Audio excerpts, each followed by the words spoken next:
পাছায় লাথি মারো মন্তব্য স্বরাষ্ট্র উপদেষ্টার, আর সেটাই এখন সয়লাভ ফেসবুকে। ঘটনা মুন্সিগঞ্জ আড়িয়াল বিলে। সেখানে আলোচনায় এক পর্যায়ে উত্তেজিত হয়ে উপদেষ্টা বলে বসেন, ওই ব্যাটাগো পিছে পিছে আপনারা ঘুরেন, ওই দুইটারে পাছায় লাথি মারেন এখনই।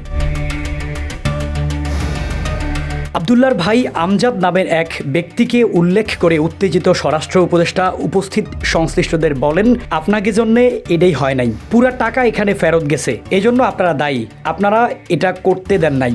ওই সময় 4টা হসপিটালের মধ্যে এখানে একটা 20 বেডের হসপিটাল দেওয়া হয়েছিল, আপনারা নিজেরা কেস করে রইছেন, ওই বেডাগো পিছে পিছে তো আপনারা ঘুরেন, ওই দুইটারে পাছায় লাথি মারেন এখনে। স্থানীয় প্রশাসন ও পুলিশের উপস্থিতিতে মুন্সিগঞ্জের আড়িয়াল বিল পরিদর্শনের সময় এসব আলোচিত মন্তব্য করলেন স্বরাষ্ট্র মন্ত্রণালয়ের উপদেষ্টা জাহাঙ্গীর আলম চৌধুরী, যা তাৎক্ষণিকভাবে বিতর্কের জন্ম দেয়। শনিবার দুপুরে আড়িয়াল বিল উন্নয়ন প্রকল্পের অগ্রগতি দেখতে যান স্বরাষ্ট্র উপদেষ্টা। সেখানে স্থানীয় জনসাধারণের সঙ্গে কথা বলার সময় একজন ব্যক্তি বিরোধিতা করে কিছু প্রশ্ন তুললে উপদেষ্টা উত্তেজিত হয়ে ওঠেন এবং নিরাপত্তা বাহিনীর একজন সদস্যকে নির্দেশমূলক এসব মন্তব্য করেন।